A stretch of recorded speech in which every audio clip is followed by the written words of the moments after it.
જેવી રીતે ખેતીમાં ખેડૂતને સફળ થવું હોય તો આ ત્રણ વસ્તુ જોઈશે: પ્રકાશ, પાણી અને માટી.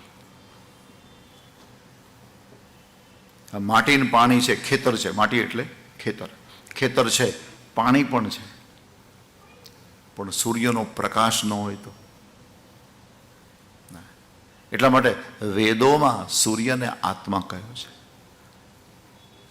આપણે બધા જીવીએ છીએ એનો આધાર કોણ છે? સૂર્ય છે.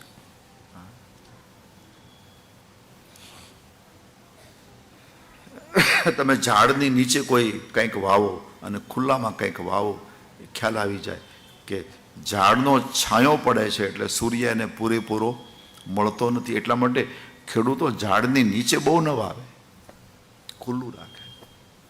એને સૂર્યપ્રકાશ મળવો જોઈએ, તો એ જે વાવે છે એને પોષણ મળે. અને સૂર્યનો પ્રકાશ આપણને ન મળે તો આપણે પણ એ થઈ જાય. આપણી ભાષામાં તો લસાઈ જઈએ આપણે. મેં પૃથ્વીના એવા ઘણા પ્રદેશો મેં જોયા છે કે જ્યાં સૂર્ય બહુ ઓછો દેખાય છે. ઘણા પ્રદેશો એવા છે કે આખા દિવસમાં ખાલી બસ 2-3-4 કલાક સૂર્ય આવે ને અંધારામાં જ જીવે લોકો. હા, ત્યાં મેં એવું અનુભવ્યું, મેં જોયું કે લોકો ડિપ્રેશનમાં આવી ગયા છે. સૂર્ય નથી મળતો ને. તો સમજણ, પ્રકાશ જીવનને દિવ્ય બનાવવા માટે. બીજું વારી, પાણી. પાણી એટલે બીજાના દુઃખમાં અને પરમાત્માના પ્રેમમાં રડવાના આંસુ. એ પાણી. ભગવાનના પ્રેમમાં કોઈ માણસ રડી શકતો હોય, બીજાના દુઃખમાં માણસ રડી શકતો હોય. આંસુ છે ને એ બહુ મોટી શોભા છે. અત્યારે માણસ આમ રડી શકતો નથી, એને શરમ આવે. મહાપુરુષો તો એમ કહે છે કે માણસે રડવું જોઈએ, રડવું જોઈએ. હસવું પણ જોઈએ ને પાછું. હા, રડવાથી, આંસુ પાડવાથી શું થાય કે જીવન આમ હળવું બહુ રહે. જે માણસ રડી શકતો નથી એ ભારે બહુ હોય, બહુ ભારે હોય. અત્યારે તો વિજ્ઞાને પણ સિદ્ધ કર્યું છે કે આપણે જે હાર્ટ એટેકનું જે પ્રમાણ છે ને એમાં વધારેમાં વધારે પ્રમાણ પુરુષોમાં, બહેનોનું પ્રમાણ બહુ ઓછું.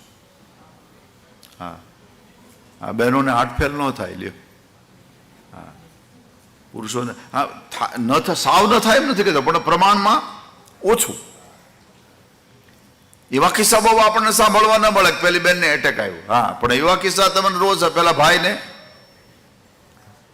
એનું કારણ શું? આ બહેનો રડી શકે છે, બસ હળવા રહે છે. સામાન્ય વાત હોય ને બહેનો રડી લે. એ માર્કેટમાં શાકભાજી લેવા જાય અને પહેલાની પાડોશણ મળી જાય 20 વર્ષ જૂની, 40માં રહેતા હોય એ વખત. હા, અને ખાલી એટલું જ પૂછે, રે બેન કેટલા વર્ષે તું મળી? ત્યારે પેલી સામેથી પૂછે કે બેન કેમ છે હવે? ત્યાં તો આંખમાંથી આંસુ પડવા મને. ખાલી એટલું જ પૂછે, હવે કેમ છે? એટલે પાછી પેલી બેન કે અરે રે બિચારીની સાસુ હજી જીવતી લાગે છે.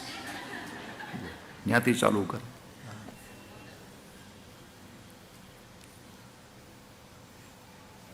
જીવે છે આ એ રડતી રડતી કે હા.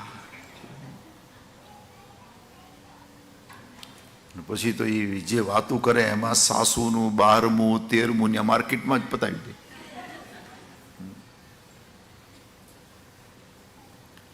હવે 500 ગ્રામ બટાટા લઈને 250 ગ્રામ આંસુ પાડીને આવે, એને એટેક આવે ક્યાંથી? હા, એવું આમ હળવું જીવન.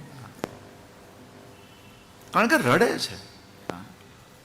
રામાયણમાં તો ભગવાનની ભક્તિનું લક્ષણ બતાવ્યું છે જીવનને દિવ્ય બનાવવા માટે. સમજણ, બીજું પરમાત્માના પ્રેમમાં અથવા કોઈની પીડામાં. નરસિંહ મહેતા કહે છે પીડ પરાઈ જાણે રે, ઈ એમાં આંસુ. અને ત્રીજું માટી. માટી એટલે ધૂળ. કોઈ સંતના ચરણની રજ, કોઈ સંતના ચરણમાં મને ને તમને નિષ્ઠા, કોઈ સંતના ચરણમાં મને ને તમને શ્રદ્ધા, એ જીવનને દિવ્ય બનાવી દે.